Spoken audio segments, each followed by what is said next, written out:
যুক্তরাষ্ট্রের ফ্লোরিডা থেকে আমি শহীদুল ইসলাম তালুকদার। দর্শক, ঝিনাইদহের কালীগঞ্জে নিহত সংসদ সদস্য আনোয়ারুল আদিমের মেয়ে শুক্রবার সাংবাদিকদের সাথে আলাপকালে এক পর্যায়ে বলেন, আমি আমার বাবার দেহটা শেষবারের মতো ছুঁয়ে দেখতে চাই।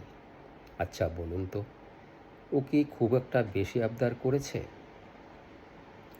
এখানে একটি গুরুত্বপূর্ণ বিষয় হলো, এই আবদারটি ও কার কাছে করলো? কোনো ব্যক্তির কাছে? নিশ্চয়ই না। এই আবদারটিও করেছে মূলত জাতির কাছে, কিন্তু জাতি হিসেবে আমরা লজ্জিত। কেননা খুন সম্পর্কে পুলিশ সর্বশেষ যে বর্ণনা দিলেন, তাতে ওর এই আবদারটুকু আমরা কোনোদিনই মেটাতে পারবো না। তবে গুম এবং খুনের বিষয়ে আমাদের এখন গা সওয়া হয়ে গেছে, কেননা ইতিপূর্ব